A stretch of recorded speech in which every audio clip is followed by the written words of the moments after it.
बच्चों, पिछले क्लास में आपने पढ़ा जगन्नाथ दास रत्नाकर जी का जीवन परिचय। बच्चों, आज हम आपको गंगा अवतरण की व्याख्या बताएंगे और साथ ही साथ इस गंगा अवतरण की संदर्भित प्रश्नोत्तर जो हैं वो भी आपको हल करवाएंगे पद्यांशों से संबंधित। ठीक है, तो तैयार हैं आप सभी लोग? एक बार सभी लोग कमेंट कीजिए कि तैयार हैं आप। चलिए, सभी का बहुत बहुत स्वागत है। Good evening. ज्ञान सिंधु कोचिंग क्लासेस पे आप गंगा अवतरण पढ़ने जा रहे हैं। सामान्य हिंदी वालों के लिए नहीं है, 2021 में 30% में काटा गया है। 2021 में जो 70% बचा हुआ सिलेबस है, ये साहित्य हिंदी वालों के लिए यानी कि कला वर्ग के विद्यार्थियों के लिए बिल्कुल आप मानिए। ठीक है, तो प्रसंग की बात करें तो गंगावतरण काव्यखंड में रत्नाकर जी ने सगर के पुत्रों के उद्धार के लिए महाराज भगीरथ की तपस्या के परिणाम स्वरूप गंगा के पृथ्वी पर आगमन का वर्णन किया है। प्रस्तुत छंदों में गंगा के आकाश से पृथ्वी की ओर तीव्र वेग से आने एवं शिव जी की जटाओं में धारण किए जाने का काव्य में चित्रण हुआ है। यानी कहने का तात्पर्य यह है कि राजा भगीरथ के प्रयास से राजा भगीरथ अगर आप जानते होंगे, राजा भगीरथ के प्रयास से गंगा ब्रह्मा जी के कमंडल से निकलकर पृथ्वी की ओर चली। यानी कि जो ब्रह्मा जी थे उन्होंने अपने कमंडल से 3 बूंदें गंगा की टपकाई और वो पृथ्वी की ओर बड़े वेग के साथ चली। और जब चली तो बड़े घमंड के साथ चली गंगा। उसकी धारा के तीव्र वेग, कोलाहल एवं शक्ति सामर्थ्य का वर्णन इन पंक्तियों में किया गया है। बड़े वेग से चली गंगा, घमंड के साथ चली। वो कहती है मैं अब सब कुछ तहस नहस कर दूंगी। बड़ी उमंग के साथ उमड़ती हुई चली। उसी का वर्णन यहाँ पर किया गया है कि निकसि कमंडल तय उमंडी नभ मंडल खंडती। अर्थात निकसि माने निकल करके। एक एक शब्द का अर्थ हम बताएंगे आपको, कभी मिस होने मत दीजिए कुछ भी, एक भी चीज, क्योंकि आपको इसमें सब कुछ लिखने को आ सकता है। कहीं अलंकार पूछा जा सकता है तो कहीं रस पूछा जा सकता है, या फिर इसी से संदर्भित प्रश्न आपसे पूछे जाएंगे।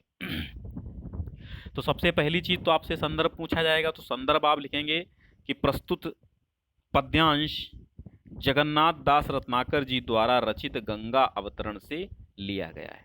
ठीक, जो हमारी पाठ्य पुस्तक काव्यांजलि में संकलित है, ये भी कह सकते हैं। तो निकसि कमंडल, कमंडल से तय, तय का अर्थ है से, उमंडी मतलब उमड़ करके, नभ मंडल खंडती, नभ मंडल माने आकाश मंडल का खंडन करते हुए।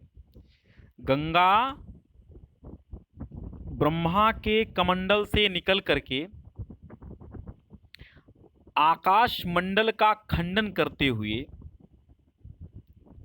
आकाश मंडल में उमड़ती हुई धाई दौड़ी। धार अपार वेग सो वायु विहंडति, और विहंडत माने विखंडित करती हुई। किसको? वायु के। ठीक है, वो चीरती हुई तीव्र तीव्र वेग के साथ धरती की ओर चली। धाई धार अपार वेगसों वायु विखंडते, अर्थात वायु को विखंडित करती हुई धरती के धाई धार अपार वेगसों वायु विखंडते, वायु का विखंडन करते हुए अपार वेग के साथ धरती की ओर चली। कौन? गंगा। भयो घोर अतिशब्द धमक सौ त्रिभुवन तरजे। यहां तरजे का देखिए, तरजे भयो घोर अतिशब्द, तो भयंकर घनघोर शब्द हुआ। धमक, ठीक, धमक माने उसकी प्रबल वायु के कोलाहल से त्रिभुवन, तीनों भुवन, आकाश पाताल और पृथ्वी, ये 3 लोक या कह दीजिए तीनों भवन, तीनों लोक तरजे, तरजे माने भयभीत हो गए। क्या हो गए? भयभीत हो गए। भयो घोर अतिशब्द, तो भयंकर शब्द हुआ, और उस भयंकर शब्द की धमक से संपूर्ण तीनों लोक अर्थात त्रिभुवन का अर्थ ब्रह्मांड हुआ। ब्रह्मांड में तीनों लोक आ जाती, तो पूरा का पूरा ब्रह्मांड भयभीत हो गया। तरजे माने भयभीत हो गया। और महामेघ मिल मनहु एक संग ही सब गरजे, तो ऐसा लग रहा था कि संपूर्ण महामेघ मिलकर के, मनहु माने मानो, एक साथ सब गरज पड़े हों, इस प्रकार उसका शब्द हुआ। अब ये देख लेते हैं, क्या देख लेते हैं कि इसमें अलंकार कौन सा है। मनहु जहां पे आ जाए वहां पे उत्प्रेक्षा अलंकार है, रूपक और उपमा अलंकार है। ठीक है, रूपक उपमा अलंकार है, उत्प्रेक्षा अलंकार है, और अनुप्रास भी है। धाई धार में अनुप्रास भी है। ठीक, धाई धार अपार, अंत में रा रा लगने से अंत्यानुप्रास भी है। फिर आगे क्या हो, इतना समझ में आया। और शब्द देखो, शब्द शक्ति इसकी बता देते हैं।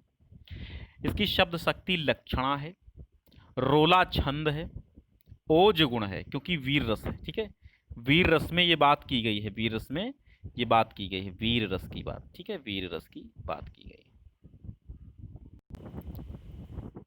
अब है निज दरेर। निज दरेर सो पौन पटल फारति फहरावती। निज दरेर, निज माने स्वयं के या अपने, दरेर माने रगड़, दरेर माने रगड़। निज दरेर अपनी रगड़ सौ, अपनी रगड़ से पौन पटल अर्थात वायु रूपी वस्त्र, पटल माने क्या होता है वस्त्र, पौन पटल वायु रूपी वस्त्र, फारति फहरावती, वायु रूपी वस्त्र को फाड़ती हुई और उसको फहराती हुई। समझ रहे हो, समझ रहे हो तो कमेंट करो। निज दरेर सो पौन पटल फारत फहरावत, जब गंगा बड़े वेग के साथ चलती है तो क्या अपनी दरेर से, दरेर मतलब रगड़ से, घर्षण से, पौन पटल पवन रूपी वस्त्र, रूपक अलंकार यहाँ पौन पटल रूप, पवन रूपी वस्त्र फाड़ती हुई और फहराती हुई गंगा धरती की ओर चली। सुरपुर अर्थात देवलोक के अति सघन घोर घन घसी घहरावत। सुरपुर माने देवलोक के, अति माने अत्यंत, सघन माने घने, घोर माने भयंकर, घन माने बादलों को, घसी माने घिसती हुई, गहरावत माने गहराती हुई। कहने का तात्पर्य यह है कि आकाश मंडल में छाए हुए, देवलोक में छाए अति सघन, अत्यंत सघन यानी घने भयंकर मेघ छाए हुए थे, उनको घिसती हुई, एक दूसरे में घिसती हुई भयंकर कोलाहल के साथ, गहरावत माने गर्जना करती हुई, घरघराती हुई, गहरावत माने गर्जना करती हुई, रोला छंद है। चली धार धुधकारी धरा दिशि काटती कावा, कावा माने चक्कर, गोल गोल चक्कर काटती हुई, काटती कावा गोल गोल चक्कर काटती हुई। चली धरा, चली धार धुधकारी, धार धुधकारी, उसकी धारा धुधकार करके चली, धुधकार माने धुरधुराई, तीव्र वेग से चली, धुधकारती हुई बहुत तेज वेग से, धरा दिशि, धरा दिशि माने धरती की दिशा में, कावा काटती हुई, चक्कर काटती हुई, उसकी अपार वेग जो गंगा का है वो धरती की ओर चक्कर काटता हुआ चला उस पर। और सगर सुतन के पाप ताप पर बोलती धावा, राजा सगर के पुत्रों के पाप रूपी ताप पर धावा बोलती हुई, आक्रमण बोलती हुई वो गंगा चली। ठीक है, तो धावा माने आक्रमण, कावा माने कावा काटती हुई, ठीक, चक्कर काटती हुई। इतना समझ में आ गया। निज दरेर अपने घर्षण से पवन रूपी वस्त्र को फाड़ती हुई, फहराती हुई, देवलोक के अत्यंत सघन मेघों में घोर गर्जना करती हुई, उनको उसमें घर्षण उत्पन्न करती हुई, घरघराती हुई चली, धरती की ओर बहुत जोरों से वेग के साथ चक्कर काटती हुई, सागर के पुत्रों पर के, सागर के पुत्रों के पाप रूपी ताप पर आक्रमण बोलती हुई गंगा धरती की ओर चलती है। और फिर क्या होता है, स्वाति घटा गहराती मुक्ति पानी पुसों पूरी, और कैंधो आवत झुकत शुभ्र आभारु चिरूरी, मीन मकर जल ब्यालन की चल चिलक सुहाई, सो जनु चपला चमचमाती चंचल चबिछाई। स्वाति घटा गहराती, स्वाति नक्षत्र की घटा घुमड़ती हुई, स्वाति नक्षत्र की मतलब जब वो आकाश से पृथ्वी पर गंगा उतर रही है तो कैसा प्रतीत हो रहा है, ऐसा प्रतीत हो रहा मानो स्वाति नक्षत्र की घटाएं आकाश में घूम रही। स्वाति घटा गहराती मुक्ति पानिप सौ पूरी। स्वाति नक्षत्र की घटाएं गहरा रही हूं और मुक्ति पानिप, पानिप देखिए पानिप मीन्स क्या होता है, आभा, आभा रूपी जल। पानिप माने चमक होता है, चमक रूपी जल। मुक्ति माने मोती रूपी मोती, मुक्ति रूपी मोती। अब ये मुक्ति का मोती था, तो ये मोती किसकी मुक्ति का था? सगर के सुतों की मुक्ति का था। ठीक है। पानिप माने आभा रूपी जल से, अपने चमकते हुए जल से। उसका देखो पानिप इसलिए कहा गया क्योंकि उसका जो जल है वो चमक रहा है, तो ऐसा लग रहा है कि जैसे मोतियों की बूंदें हों, मोतियां चमकती हैं, ऐसे उसका जल चमक रहा था। सौंपूरी मतलब कि स्वाति नक्षत्र की घटाएं आकाश में घूम रही हूं, ऐसा प्रतीत हो रहा था। और मोती जैसी आभा वाला स्वच्छ जल हुआ, भरा हुआ था, जो बिल्कुल मुक्तिदायी था, जो मुक्ति प्रदाता था, मोक्ष को प्रदान करने वाला स्वच्छ जल उसमें भरा हुआ था। मुक्ति पानिप, पानिप माने स्वच्छ आभा वाला जल, और मुक्ति माने मुक्ति रूपी, ठीक उसमें भरा हुआ था। स्वाति नक्षत्र मानो स्वाति नक्षत्र की घटाएं गहरा रही हूं, इस प्रकार गंगा में पवित्र चमकता हुआ मोती, मुक्ति रूपी मोती जैसा जल भरा हुआ था। तो ऐसा लगा। अब इसमें संदेह अलंकार होगा। कैंधो, कैंधो लगे अथवा, अथवा ऐसा प्रतीत हो रहा आवति झुकति शुभ्र आभा रुचि रूरी। आवति माने आ रही है, झुकति माने झुकती हुई, शुभ्र माने क्या? श्वेत। आभा माने, आभा माने आभा रूप, शुभ्र आभा श्वेत रूप। रुचि, रुचि रूरी, रूरी माने सुंदर, रुचिकर सुंदर, रुचि रूरी रुचिकर सुंदर। तो कैंधो माने अथवा ऐसा प्रतीत हो रहा है कि झुकती हुई श्वेत आभा वाली कोई सुंदर स्त्री आ रही हो, ज्योति आ रही हो। रुचि रूरी, रुचि माने ज्योति कह सकते, ठीक है, सुंदर ज्योति। रूरी माने सुंदर और रुचि माने ज्योति। तो अथवा ऐसा प्रतीत हो रहा है कि धरती की ओर झुकती हुई कोई श्वेत आभा वाली चमक, सुंदर चमक। रुचि माने चमक, रूरी माने सुंदर, सुंदर चमक आ रही हो, किधर? धरती की। और मीन मकर जल ब्यालन की चल चिलक सुहाई। मीन माने मछली, मकर माने मगरमच्छ, जल ब्यालन माने जल सर्प, चिलक माने चमक, सुहाई माने सुशोभित हो रही हो। चल माने चंचल, चल माने चंचल, चिलक माने चमक, सुहाई माने सुशोभित हो रही है। मीन माने मछलियों की, मकर माने मगरमच्छ की, जल ब्यालन माने जल सर्पों की। और ऐसा प्रतीत हो रहा है जैसे उसमें विभिन्न प्रकार की मछलियां हों, मगरमच्छ हों, जल सर्प हों, उनकी चंचल चमक, चिलक माने चमक सुशोभित हो रही है। और ऐसा प्रतीत हो रहा है जैसे मछली, मगरमच्छ और जल सर्पों की चंचल चमक सुशोभित हो रही है। सो जनु चपला चमचमाति चंचल छबिछाई। सो जनु, अतः, सो माने अतः, जनु माने जानो मानो, चपला माने विद्युत तड़ित जो होती है, चमचमाती चंचल, चपला की चमचमाती हुई चंचल छवि छाई हो। जब वो गंगा आकाश मंडल से चलती है तो कैसा लग रहा है? जैसे चंचला की, चपला की यानी कि चपला विद्युत की, चंचल विद्युत की छवि सुशोभित हो रही है, जैसे बिजली चमकती है, ऐसी प्रतीत हो रही है। इसमें भी हमने आपको बता दिया है, वही वीर रस है, रोला छंद है, भाषा, भाषा ब्रज है, लक्षणा शब्द शक्ति है, ओज गुण है, ठीक। और फिर क्या है? रूपक उत्प्रेक्षा, श्लेष अलंकारों का सुंदर है। देखो यहाँ पर श्लेष अलंकार है, मुक्ति माने मोती भी होता, मुक्ति माने मोक्ष भी होता है, इसलिए मुक्ति में श्लेष अलंकार हो गया। और रुचिर रजत में कै बितान तान्यो अति विस्तर। रुचित माने, रुचिर माने सुंदर, रजतमय चांदी जैसा, रजतमय माने चांदी युक्त, चांदी से निर्मित, कै बितान, तान्यो अति बिस्तर, या फिर ऐसा लग रहा कि गंगा वो श्वेत धारा को देखकर कैसा लग रहा, मानो चांदी से निर्मित एक विशाल तंबू, बिस्तर, बिस्तर माने विशाल, विस्तृत, विस्तृत विशाल, बितान माने तंबू या मंडप तान दिया हो। झरती बूंद सो झिल मिलाती मोतिन की झालरी, अथवा ऐसा लग रहा है कि झर रही हैं बूंद से, बूंद सी झिलमिलाती हुई मोतियों की झालर चमक रही है, मोतियों की झालर झड़ रही हो।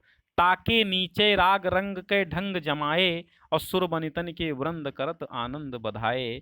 तो ऐसा लग रहा है कि मोतियों की झिलमिलाती हुई झालर टपक रही है और ताके नीचे, उसके नीचे राग रंग में सनी हुई, ढंग से राग रंग को जमाती हुई, ढंग से राग रंग जमाए, ठीक है।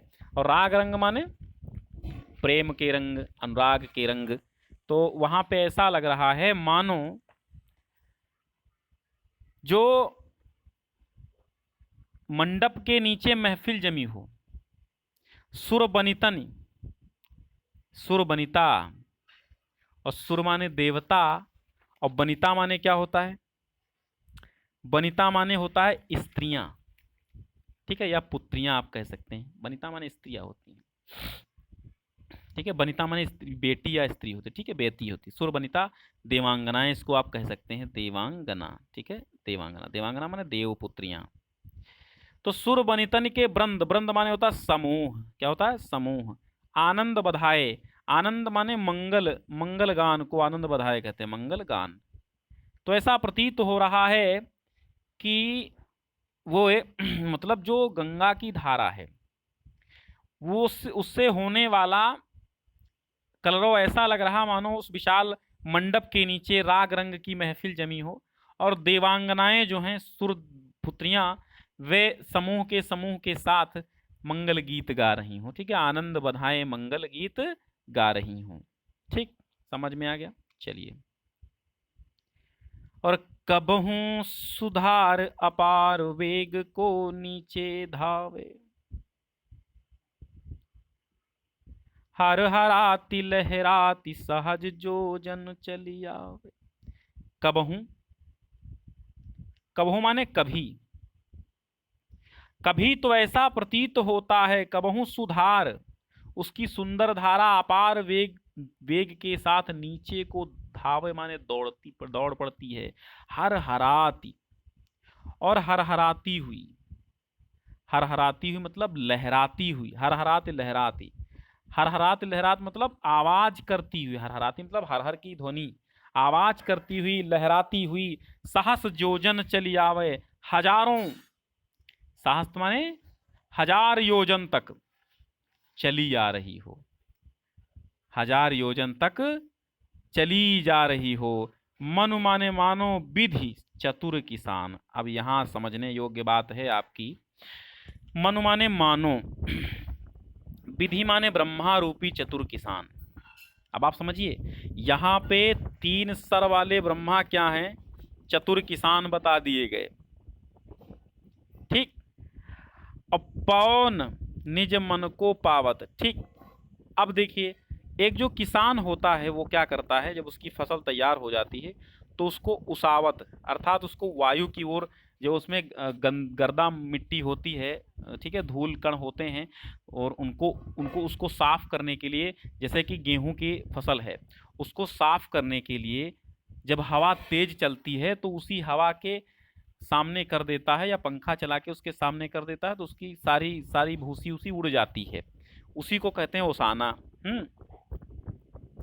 तो हर हराती लहराती सहस्र योजन चली, हर हराती मतलब बहुत ध्वनि करती हुई सहस्त्र योजन चली जा रही हो, मानो विधि चतुर किसान, ब्रह्मा रूपी चतुर किसान, रूपक अलंकार। पवन माने पवन, निज मन को पावत, मानो ब्रह्मा रूपी चतुर किसान अपने मन की हवा को पा गया है, अपने मन की पवन को पा गया है, और पुण्य खेत उत्पन्न हीर की राशि ओसावत। ऐसा प्रतीत हो रहा है मानो ब्रह्मा रूपी चतुर किसान अपने मनानुकूल हवा को पाकर के पुण्य के खेत में उत्पन्न हीरों की राशि को ओसा रहा हो, हीरों की राशि की का कूड़ा करकट साफ कर रहा हो, ठीक है। कूड़ा करकट अलग करना ओसाना होता है, समझ गए आप। तो हीरों की राशि का कूड़ा करकट ब्रह्मा रूपी चतुर किसान अपने मन की हवा को पार करके पुण्य खेत में उत्पन्न हुए हीरा रूपी फसल को, हीरा रूपी फसल की राशि से कूड़ा करकट उसी हवा के अनुसार अलग कर रहा है। तो यही भी वही अलंकार वगैरह सब वही हैं, भाषा भी वही है, छंद भी वही है। एहि विधि धावति धसति ढरति ढर कति सुख दे।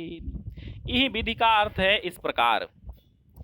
इस प्रकार धावति माने दौड़ती हुई, धसति माने धसती, दौड़ती धसती, ढरति माने ढरती हुई, ढरकती हुई, ढनकती हुई मतलब ढरकती हुई, ऊपर से नीचे को आना ढरकना कहलाता है। सुख देनी, सुख प्रदान करने वाली, सुख देनी माने सुख प्रदान करने वाली। इस प्रकार दौड़ती धसती गंगा कि वो सुख प्रदान करने वाली जो धारा है वो पहाड़ से लुढ़कती हुई नीचे की ओर चली। मनहु संवारत शुभ सुरपुर की सुगम निसेनी। निसेनी माने क्या होता है? सीढ़ी, ठीक है। निसेनी मीन्स सीढ़ी। मनहु संवारत शुभ सुरपुर की सुगम निसेनी। तो गंगा की धारा जब वो आ रही नीचे तो ऐसी प्रतीत हो रही है मानो स्वर्ग तक पहुंचने की सुगम सीढ़ी हो, ठीक है।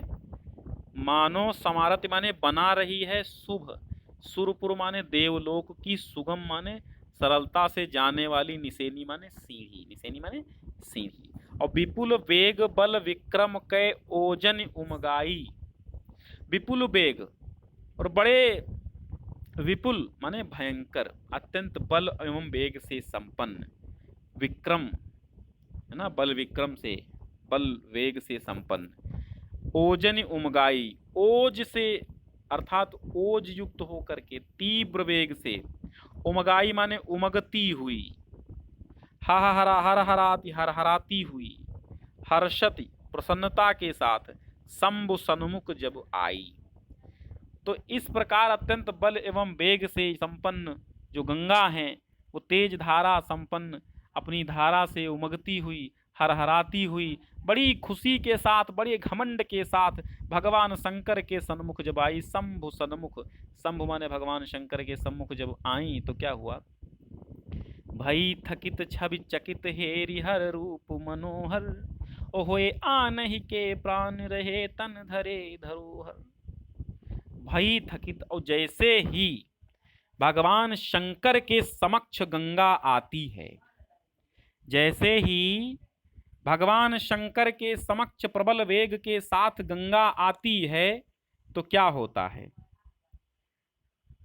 भई थकित छवि चकित हेरि हर रूप मनोहर। हेरि माने देख कर, हर रूप माने, हर माने भगवान शंकर, हर माने भगवान शंकर के मनोहर रूप को देख करके, उनकी छवि को देख करके चकित हो गई। होए आनहि के प्राण रहे तन धरे धरोहर। होए आनहि के प्राण रहे तन धरे धरोहर। तो क्या हुआ? आनहि माने अन्य के, आनहि माने अन्य के, अन्य दूसरा, अदर, आनहि माने अदर, आन व्यक्ति दूसरा व्यक्ति। तो ऐसा लगा कि होए आनहि के प्राण, उनके जो प्राण हैं गंगा जी के वो अन्य के हो गए और उनका शरीर धरोहर की भांति हो गया, ठीक है। जैसे ऐसा लगा जैसे उनके प्राण जो शरीर में धरोहर की तरह रखे हुए थे अब वो किसी और के हो गए। होई आनहि, दूसरे के हो गए। प्राण रहे तन धरे धरोहर, जो उनके शरीर में प्राण धरोहर की भांति धरे थे वो किसी और के हो गए। जैसे ही गंगा भगवान शंकर के समक्ष आईं तो ऐसा प्रतीत हुआ कि उनके जो प्राण शरीर में धरोहर की भांति धरे थे, होई आनहि, वे दूसरे के हो गए। भयो कोप कौ लोप चोप औरई उमगाई। अब चोप का अर्थ क्या है? उत्साह। भयो कोप को लोप, उनके कोप माने क्रोध, क्रोध का लोप हो गया। चोप माने उत्साह और उमगाई, उत्साह और उमगाई, उमगाई माने उमगाई। तो उनका क्या हुआ? गंगा का क्रोध शांत हो गया और मन में कुछ दूसरा ही भाव उमगाई माने उत्पन्न हो गया। चित्त चिकनाई चढ़ी कढ़ी सब रोष सुखाई, चा चा चा की आवृत्ति से अनुप्रास अलंकार। ठीक, चित्त चिकनाई कढ़ी, तो उन मतलब जब उनका दूसरा भाव जागृत हो गया तो उनके चित्त चिकनाई, अर्थात चिकनाई माने स्नेह होता है, स्नेह, स्नेह माने प्रेम, चित्त माने हृदय, उनके हृदय में प्रेम का संचार हो गया, चिकनाई चढ़ी, प्रेम चढ़ गया उनके हृदय में, चिकनाई माने स्नेह, स्नेह चढ़ गया, और कढ़ी सब रोष रुखाई, कढ़ी माने समाप्त हो गया, कढ़ी माने समाप्त हो गई, सब रोष, रोष माने क्रोध, और रुखाई माने रुक्षता। ठीक है, क्रोध और रुक्षता, रुखाई माने रूखापन, उनका रूखापन और क्रोध सब शांत हो गया, उनके भाव दूसरे हो गए। ठीक, और फिर कृपा निधान सुजान शंभु हुए की गति जानी, फिर कृपा निधान सुजान माने चतुर, सुजान में चतुर, शंभु माने शिव, ये माने हृदय की गति जानी। तो चतुर सुजान अर्थात चतुर शंभु, भगवान चतुर शिव ने जी ने हृदय की गति को समझ लिया। दियो शीस पर ठाम, दियो शीस पर ठाम, शीस पर ठाम माने, ठाम माने स्थान, ठाव ठौर, तो अपने शीस पर उनको स्थान दिया। बाम करिकै मन मानी, बाम करिकै मन मानी, यानी कि बाम माने बायां कर करके उनको, बाम माने प्रिया, प्रिया माने पत्नी। ठीक है, पत्नी की तरह बामा होती है ना स्त्री, बाम माने स्त्री के रूप में, प्रिया के रूप में स्वीकारना, तो बाम, तो प्रिया, प्रिया के रूप में मनमाने ढंग से उनको करके और अपने शीश पर स्थान दिया। शिवजी तोहरी रीत निराली, शिवजी तोहरी रीत निराली, सर पर पत्नी, सॉरी, शिवजी तोहरी रीत निराली, बगल में पत्नी सर पर साली। तो गंगा हिमालय से निकलती हैं और गंगा की दोनों पुत्रियां हैं, गंगा और पार्वती, दोनों हिमालय की पुत्रियां हैं। इस प्रकार गंगा साली हुई किसकी, प्रिया हुई किसकी, शिव जी की। ठीक है, इसीलिए उनको स्थान दे दिया बड़े मनमाने ढंग से, सुंदर ढंग से अपने शीश पर स्थान दे दिया।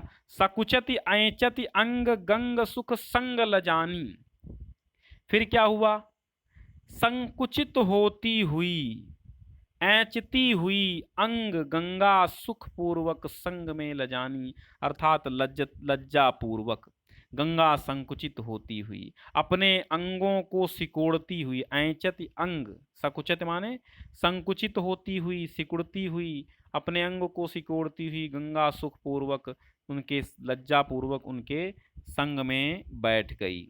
जटाजूट हिमकूट सघन बन सिमट समानी, और जटाजूट, जटाजूट में विलीन हो गई, जटाजूट में विलीन हो गई, जो हिमकूट सघन बन, जटाजूट, उनके जटाजूट में जो हिमकूट, अर्थात कूट माने पर्वत, हिम माने बर्फ का, अर्थात हिमालय पर्वत, हिमकूट माने हिमालय पर्वत, सघन हिमालय पर्वत की भांति जो उनका जटाजूट था, उसी में सिमट करके समा गई गंगा जी। ठीक है, हिमालय की चोटियों की भांति सघन और ऊंचा था कौन, उनका जटाजूट, उसी में सिमट करके गंगा जी समा गई। तो कैसा लगा आज आपको ये रोला छंद में लिखा गया गंगा अवतरण, कमेंट करके जरूर बताइए। अब हम देख लेते हैं, अगर आपने इससे पहले के वीडियोस नहीं देखे हैं तो सामान्य हिंदी और साहित्य हिंदी की अलग अलग प्लेलिस्ट बनी है, हमारे चैनल पर जाकर के प्लेलिस्ट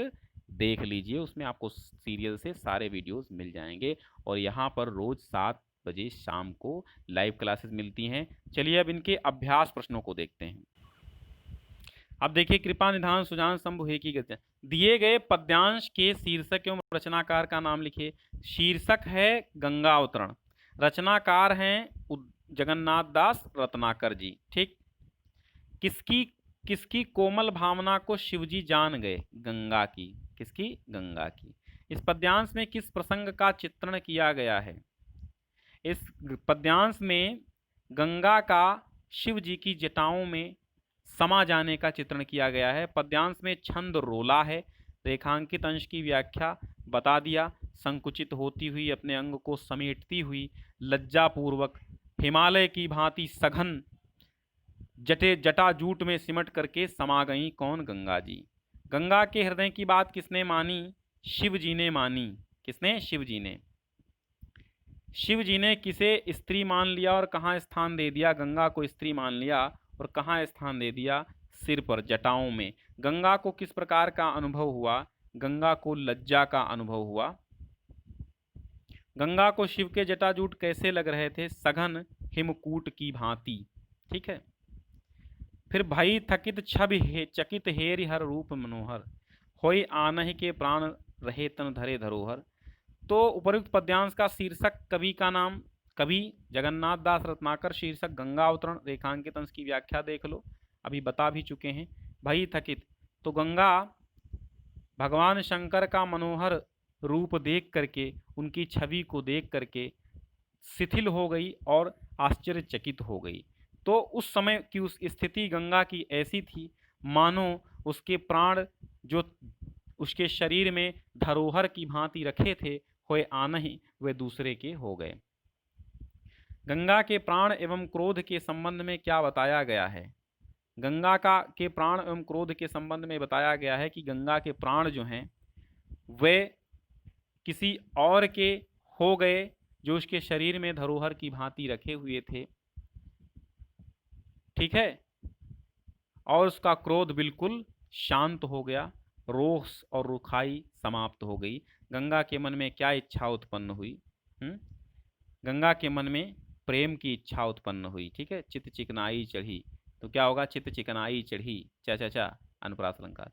प्रस्तुत पंक्तियों में किसके प्रति गंगा के अनुराग का अनुपम चित्रण हुआ है? भगवान शिव के प्रति गंगा के अनुराग का चित्रण हुआ है। अब देखो ये वाला पद्यांश है, तो अब इसमें देख लेते हैं, पहला ही है। तो शीर्षक कभी वही है, रेखांकित की भयो घोर अतिशब्द धमक सो। जब गंगा आकाश मंडल से चलती है, रत्नाकर जी कहते हैं जब गंगा आकाश मंडल से चलती है तो उसके स्वर के कारण उसकी धमक में तीनों लोग भयभीत हो जाते हैं और ऐसा प्रतीत हो रहा है मानो संपूर्ण महामेघ मिलकर के एक साथ गरज पड़े हों। गंगा जी कहाँ से निकलती हैं? गंगा जी ब्रह्मा जी के कमंडल से निकलती हैं। महामेघ मिल मनहु एक संग ही सब गरजे में अलंकार कौन सा है? तो मनहु लग गया ना, तो उत्प्रेक्षा अलंकार है। किसकी धमक से? गंगा के वेग की धमक से तीनों लोग डर गए। ठीक। अब चलिए ये अभ्यास आपके हो गए, तो मिलते हैं कल एक नए टॉपिक के साथ। आपको बता दिया जाएगा शेड्यूल में कि अगला टॉपिक क्या होगा, शाम 7 बजे। तब तक के लिए नमस्कार। अपनी पुस्तक में आप देखिए 146 पेज पे सब मिलेगा, 140 से। तो एक बार इसको शेयर कर दीजिए और अच्छा लग रहा हो तो लाइक कर दीजिए। आज के लिए बस इतना ही। नमस्कार।